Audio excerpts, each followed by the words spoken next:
episode 2.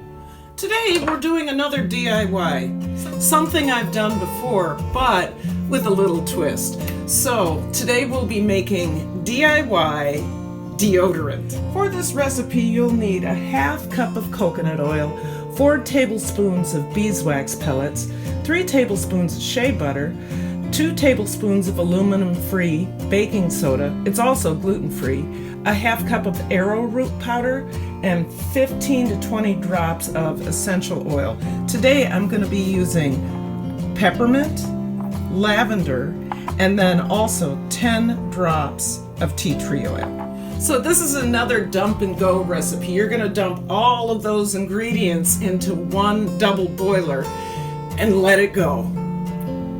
The first thing we need to do is get about 1 inch to 2 inches of water in the bottom of what we're calling our double boil.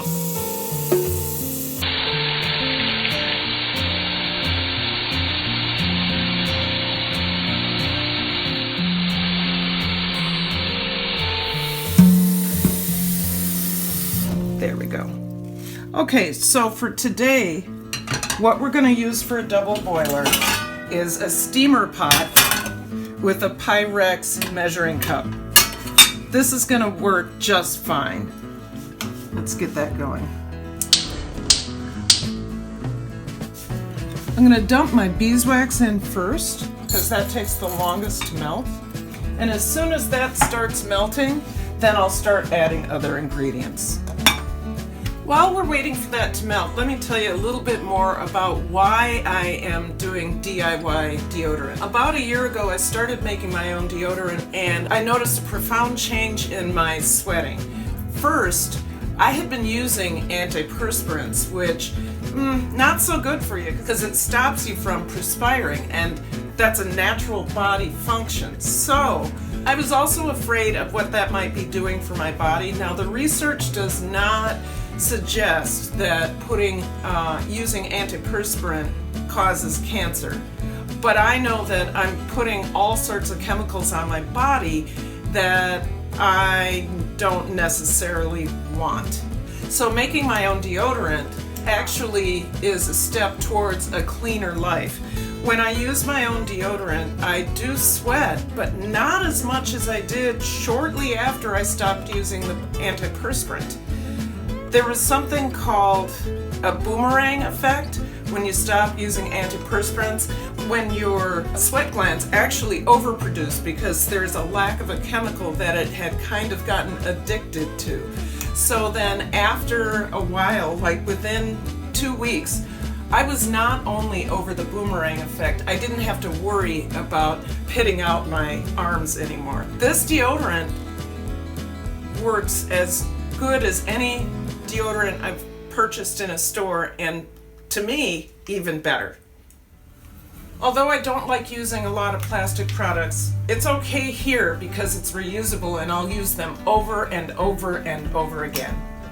Okay, so the pot is really steaming. Let's see what's happening with the beeswax. Oh, it's melting just fine. Look at that.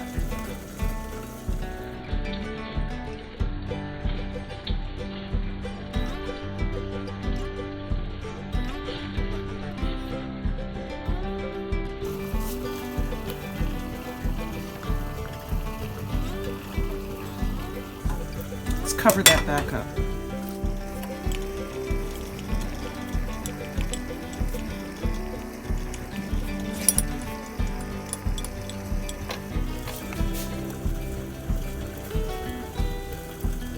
Let's see how this is doing.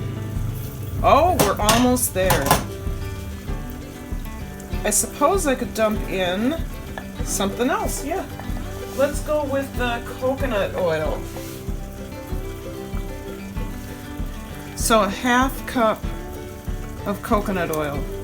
This will melt really fast.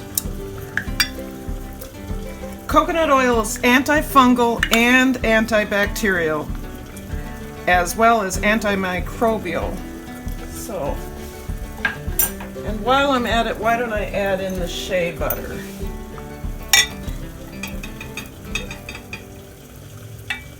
Shea butter is really, really, really good for your skin.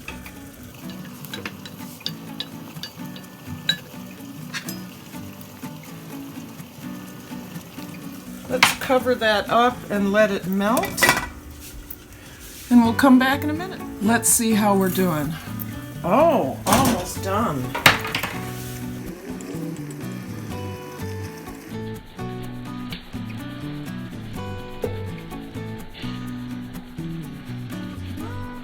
Just break up that shea butter a little bit. Let's see where we are. We're done. Look at that. Excellent. Excellent, excellent. I'm going to turn down the heat a little bit, and I'm going to add in my essential oils. I'm going to start with the peppermint. I'm going to go 1, 2, 3, 4. I'm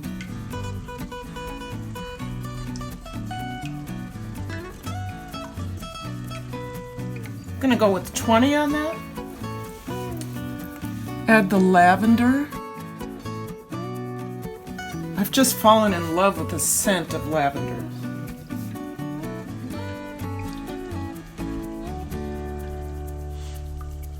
Oh, there we go. Beautiful. And then tea tree oil.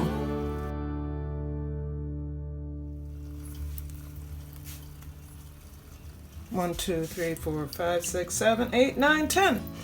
Tea tree oil has a really strong scent, so I don't necessarily want to put 20 to 30 drops in, but it's really good for healing.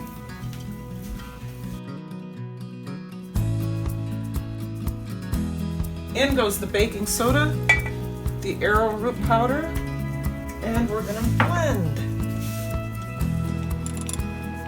And we'll turn that off. I have a feeling I should be whisking this.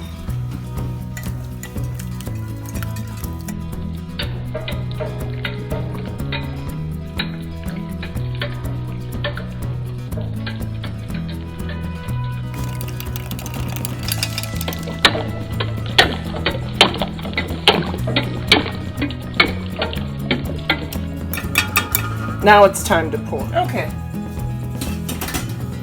Here we go. Pour it in there gently. All the way up to the top.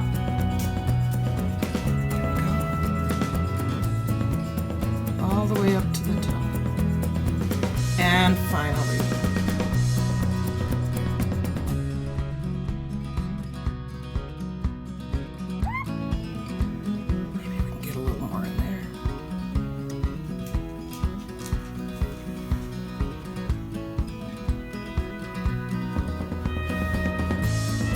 DIY homemade lavender mint deodorant with tea tree oil.